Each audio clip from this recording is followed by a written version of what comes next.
पूछा गया किनके साथ बैठे, तो सरकार ने फरमाया अपने से बड़ों के पास बैठो, अपने से बड़ों के पास बैठो, उलमा से सवाल पूछा करो और हकीमों की बातें सुना करो। ये तीन चीजों का हुजूर ने हुक्म दिया। अपने से बड़ों के पास बैठो,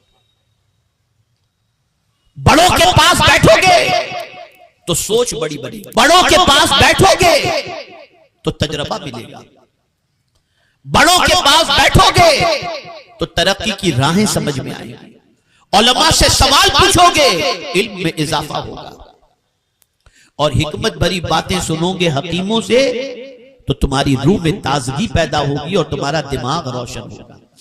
अब सुनिए, सरकार से एक साहबी अर्ज करते हैं, या रसूल अल्लाह सल्लल्लाहु तआला अलैहि वसल्लम, क्या माँ बाप के इंतकाल के बाद भी माँ बाप के साथ उसने सलूक की कोई राह है?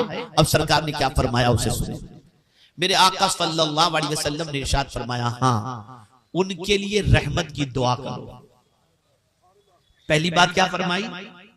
उनके लिए रहमत की दुआ, और वो दुआ कुरान के अंदर मौजूद है, रब्बिरहमहुमा कमा रब्बयानी सगीरा।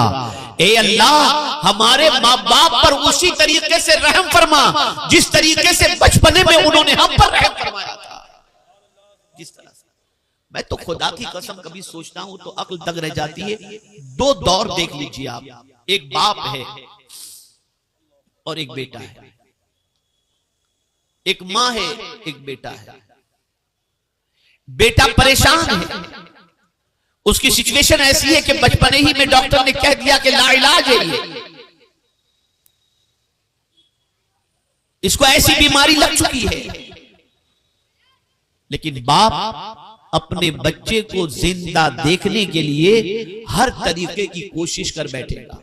हजरत कोई वजीफा हो तो बताओ, डॉक्टर हो तो बताओ, इससे चंदा लेकर, इस चैरिटेबल ट्रस्ट से पैसा लेकर अपने बच्चे का इलाज।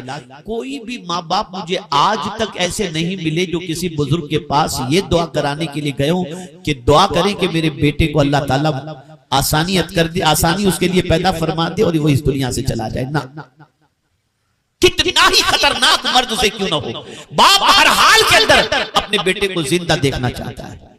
लेकिन दूसरे एंगल से देखें, बाप बूढ़ा हो गया, बिस्तर में टॉयलेट कर रहा है, तबीयत ज्यादा खराब है, उठ नहीं पा रहा, तो उलमा से दुआ कराने के लिए आते हैं, हज़रत दुआ करें अब अल्लाह इनके हक में बेहतर फरमा दे, बस अब इनकी तकलीफ नहीं देखी जाती। क्या सोच है कि बाप तो तुम्हारी हर तकलीफ पर तुम्हें जिंदा देखना चाहता है और तुम हो कि अपने माँ बाप की मौत की तमन्ना कर रहे हो।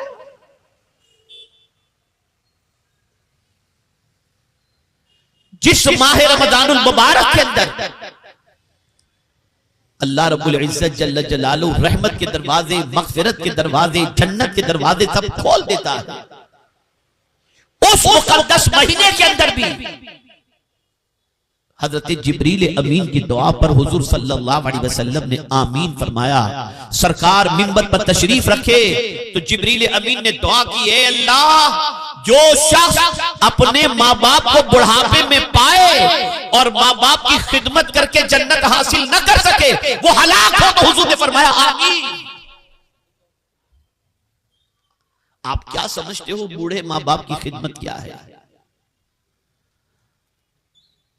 अरे जिसके चेहरे को एक बार मोहब्बत से देखने पर हुजूर फरमाते हज्जे मबरूर का सवाब।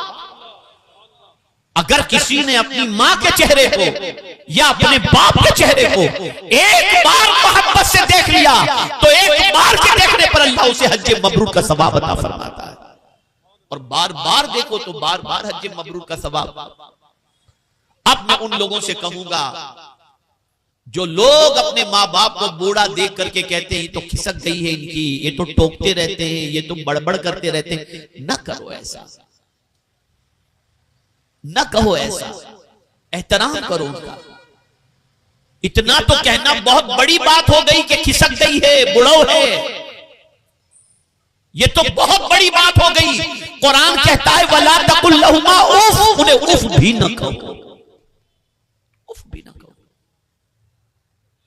तो तो सरकार सल्लल्लाहु अलैहि वसल्लम से उन सहाबी ने पूछा क्या माँ बाप का हक उनके मरने के बाद भी? तो सरकार ने फरमाया उनके लिए रहमत की दुआ करो। फिर फरमाया उनके लिए मगफिरत की दुआ करो, मगफिरत की दुआ। माँ बाप के लिए मगफिरत की दुआ करना, इससे बड़ा माँ बाप के लिए कोई तोहफा है ही नहीं औलाद की तरफ से। बहुत बड़ा तोहफा है मगफिरत की दुआ करना। तीसरी बात हुजूर सल्लल्लाहु अलैहि वसल्लम ने इरशाद फरमाई कि माँ बाप के दोस्तों का एहतराम करो, माँ बाप के दोस्तों का एहतराम करो। जिनसे वो मोहब्बत करते थे उनसे तुम मोहब्बत करो, वो कब्र में खुश हो जाएंगे, वो खुश हो जाएंगे।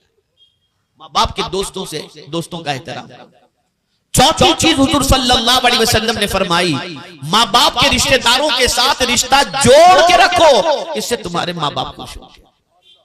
इस तरीके के कई इरशादात आका करीम रऊफुर रहीम अलैहि तहिय्यतु व तस्लीम ने उस सहाबी से फरमाए।